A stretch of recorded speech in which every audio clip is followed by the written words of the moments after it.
Hi, everybody. My name is Tracy Walker. I'm a senior security engineer with Suse.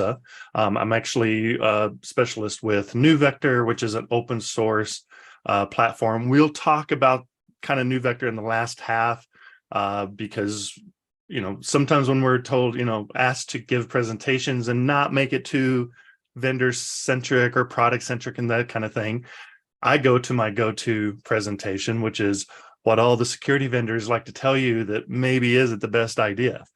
So let us begin with this. But like I said, at the end of this, we're going to talk a little bit about some concepts of security.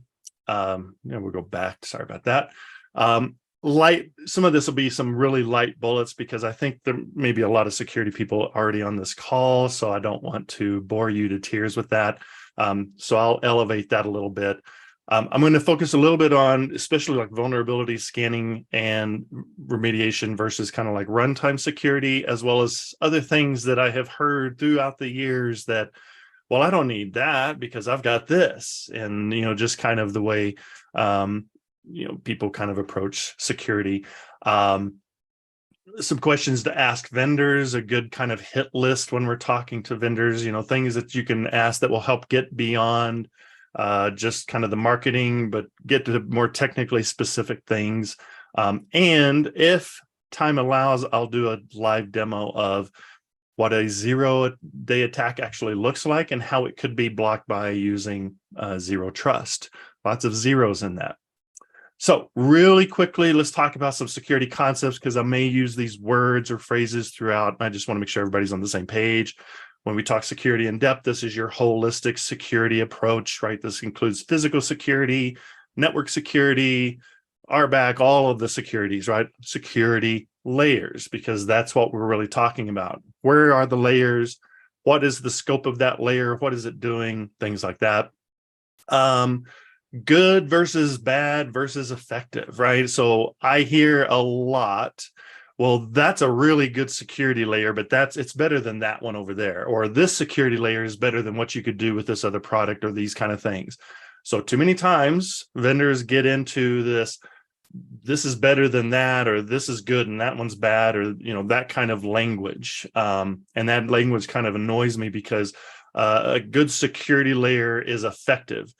This should be, if it's a bad security layer, then why did you have it in there in the first place, right? You want nothing but good security layers.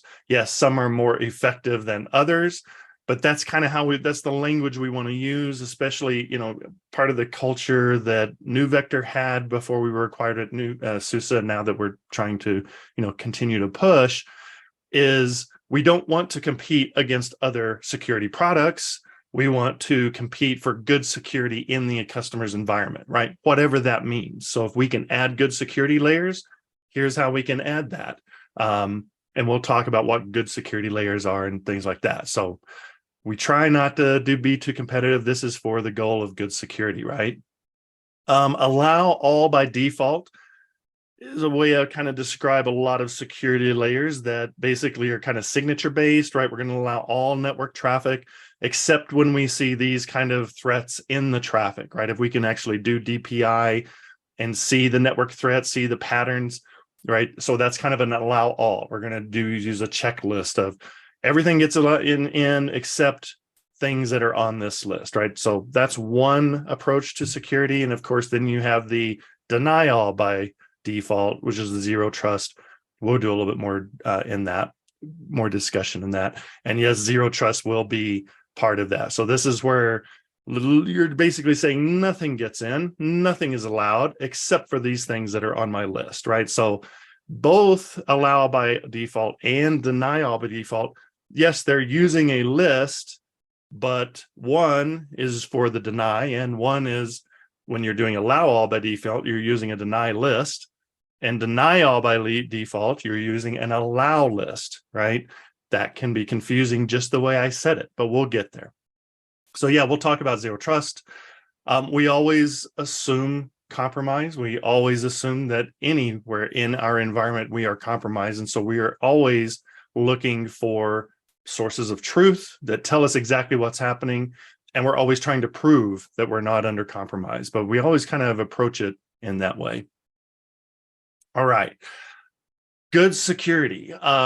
I won't hit every bullet here, but basically we're looking for security that adds our ability to control an environment, a perimeter. We know what the boundary is. Best applied as layers. No security layer is perfect. We always assume there's compromise. Strategically, we want to use layers that are supporting other layers, right?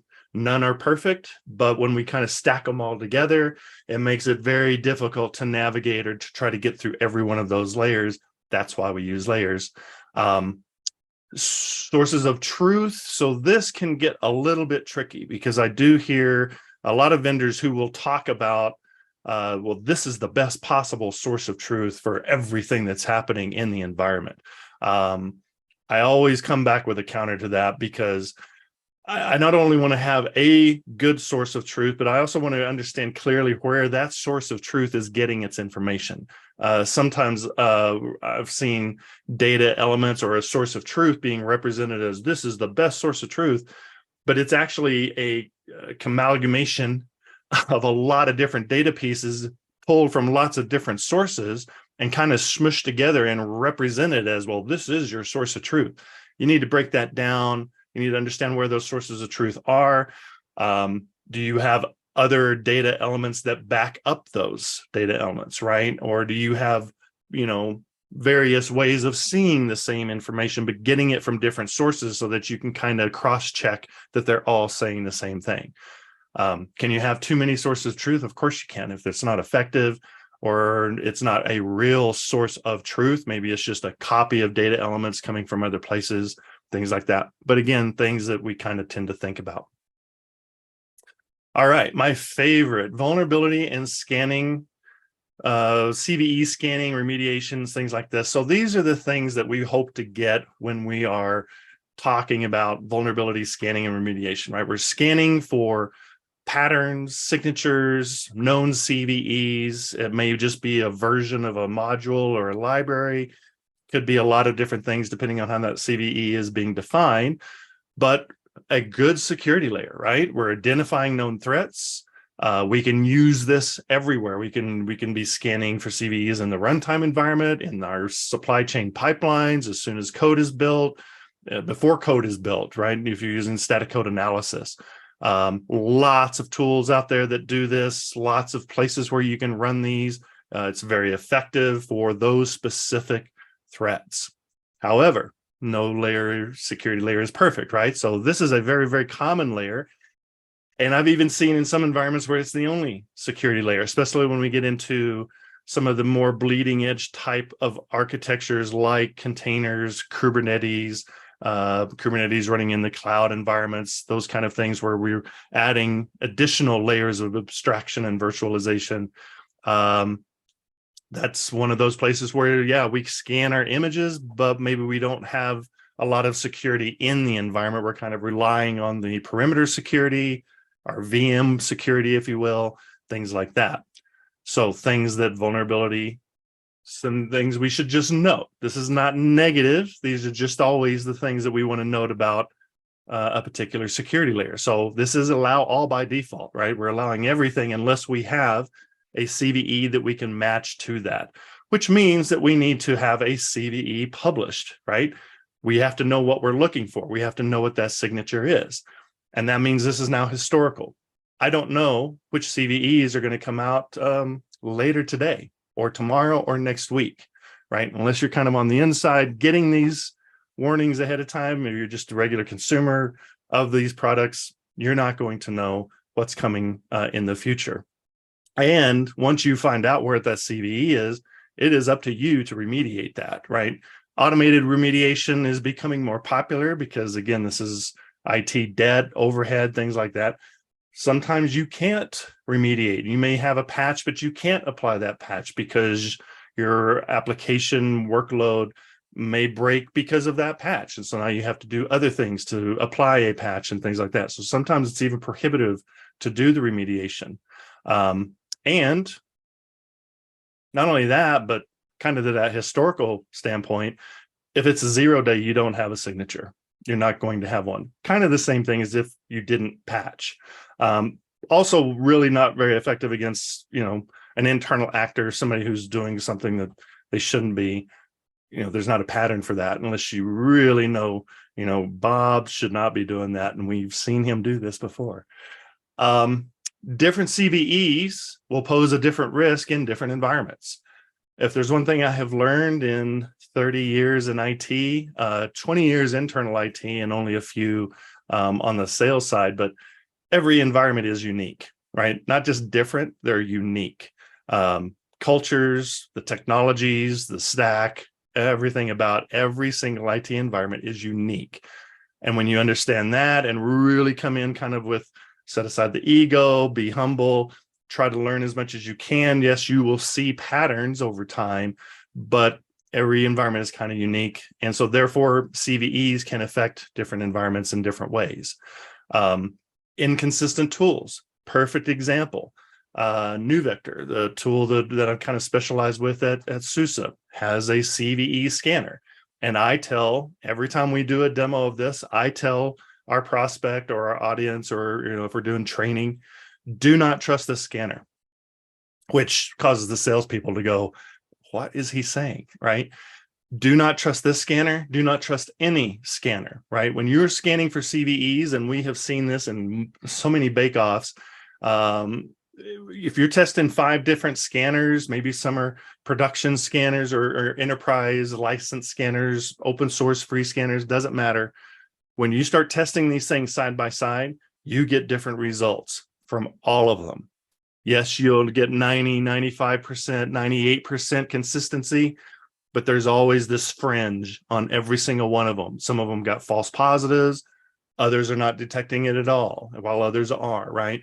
So we have learned from watching high security environments, Department of Defense, those kind of things, multiple scanners. They want to see multiple scanners, and then they're really focusing on the differences between those scanners, because the method for detecting these things can differ between scanners, right? Even if they have this exact same CVE list, they will still do so few things different. So yeah, you should be using multiple scanners and not trusting just because a vendor says you should. Visibility in the runtime process. So vulnerability scanning, that's scanning for CVEs, whether it misses it or not, isn't monitoring your runtime environment. So runtime security layers are different, obviously, than just eliminating vulnerabilities. And source code analysis. So one of the things about the source code analyzers is they don't do a lot of correlation. Like, for example, between entry points, how I get in, and then what I can do once I get there, right? So the kind of the things I can execute. We do things like hardening containers or hardening VMs to remove things that could be used against us if someone were to get in and do things.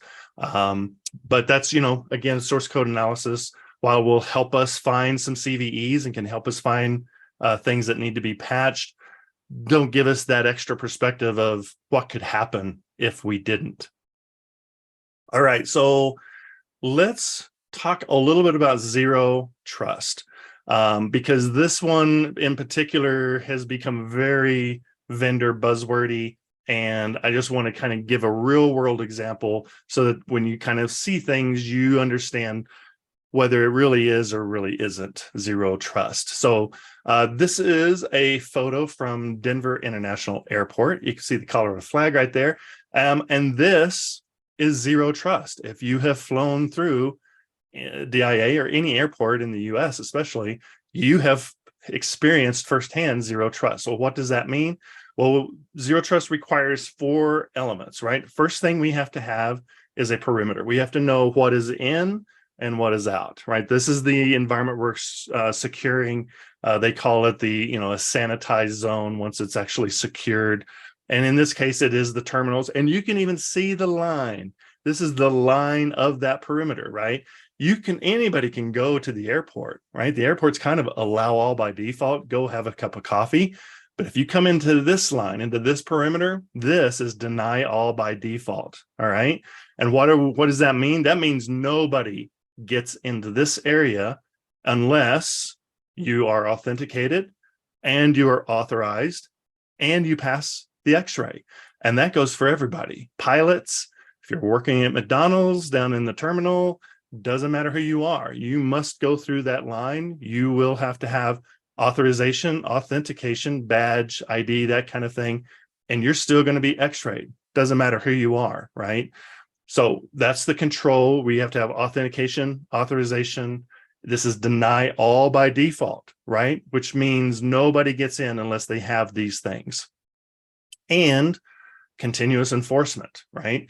So once you go into those terminals, you're kind of free to buy food, buy gifts, do all these kind of things because you are now in the terminal and you're authorized to do those things. But if you try to go through one of those little exit doors and jump out onto the tarmac and go running around, you will experience firsthand continuous enforcement. They're going to track you down. They're going to probably arrest you or at least take you into a little room where they're going to ask you all kinds of questions. And you're definitely not going to be flying that day because you have broken the trust of zero. You were authenticated to get on a plane and you had a ticket that authorized you to get on that plane. You passed the X-ray. So if you break that trust, that continuous enforcement is going to be applied to you. What about like a no-fly list? What would that be? Is that part of this zero trust? No. No-fly lists are not part of that zero trust. Why? Because a no-fly list is, again, a signature that has a whole bunch of names on it. And we're going to check those names across everybody who is flying. So really, this is kind of signature threat detection of those that kind of pass this, all of these steps over here. So that is not zero trust. That is more the signature matching. Other ways of kind of looking at this. So signature matching, we do that with CVEs, data loss prevention and network traffic, right? Where we're looking for patterns like credit card numbers or social security numbers or things that we don't want to see leaving my data service, right? That's got a lot of PII information. That again is not zero trust. We're going to allow all traffic except for these things that looks like a credit card number. Network attack detection, which I will hope to demonstrate if I have a little bit of time here. Also signature based. WAF, we support rules like OWASP, top 10 rules that we can detect on the ingress traffic, but that is also signature based. Runtime controls that you usually will see in a zero trust kind of runtime environment usually will have to do with like firewall policies, right? There's a deny all at the very bottom, and we only allow certain things to traverse our network. That's zero trust base. You can do the same thing with runtime, file access. RBAC is another common use of zero trust, right? I'm going to let you log in. You have certain authorizations. That's zero trust. We don't allow everybody to log in. We don't do anonymous FTP anymore. Just some additional details, right? When I start to contrast, because this in particular, we have a slide that we use a lot, even in our sales, to kind of talk about this. And we found it necessary to bring this up because we ran into so many environments where the only thing that they were really doing was scanning for vulnerabilities. They were maybe running Kubernetes and Google, GKE or EKS or things like that. And yes, they have some cloud security around that, but the only thing that they're really doing inside that cluster is vulnerability scanning. And so this, again, we're kind of showing the bullets of these are what this security layer is doing and what it's not. And this is what this security layer is doing, right? And strategically, maybe the two kind of work well together. To apply zero trust over just run vulnerability. Hey, Tracy. Yes. Tracy, we've got about a minute or so left. So I want to make sure you could summarize some key takeaways for our attendees. Absolutely. A couple of more. First, here's some of the layers that we would say, again, none of these is a complete security layer, right? So patching everything is not enough for complete security, right? Just because you have eliminated all vulnerabilities doesn't mean that's good security. Often have encountered people who say, well, I don't need to do anything else there because I've got my network encrypted. I've made this thing unvaluable. Well, the person trying to steal it doesn't know that. And so they're still going to try to break all of your security layers to get to, the empty box or the encrypted box, right? So this is a nice security layer because it does render that, that valuable data unusable, hopefully. But I want to have lots of security layers so I never have to use that encryption. Plus, it costs us a lot of time and effort to do that encryption processing, to do the encryption and decryption, et cetera. I've seen a lot of environments just focused on compliance and kind of thinking, well, if we meet all of the PCI or HIPAA or NIST or whatever the standard that you're trying to apply, then we're good. We should have, then that should have us covered. Absolutely not. If you have really, really good security and then look at your compliance, maybe the compliance will help find you a couple of holes that you had. But I've always kind of focused on, I want real good security layers that I understand. And then I'll figure out how it matches up with the compliance. A lot of rootless technologies where we're going to just eliminate privileged access. You're also eliminating your ability to counter that. Zero trust is not a magic wand, and nor is eBPF, right? This is another where we hear this. This is the best source of truth. It's a source of truth, not necessarily the best. You would like to have other sources of truth that also maybe not network traffic. All the network traffic doesn't flow at the kernel.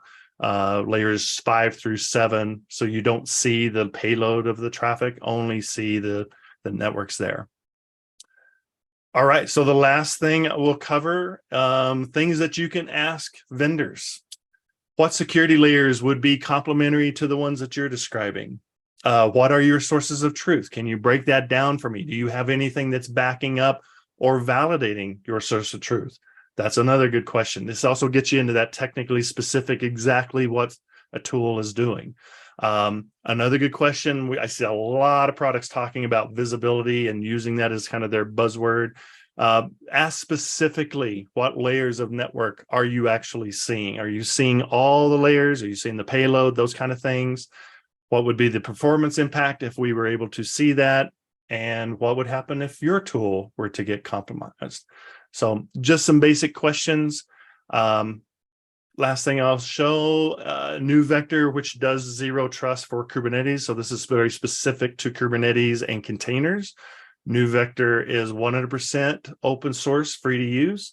It does real zero trust. It learns that zero trust automatically, creates allow rules such as these right here. So we create network policies at layer 7. And we also create allow rules for processes. So it's using process and network within the cluster to create zero trust. And that's NewVector.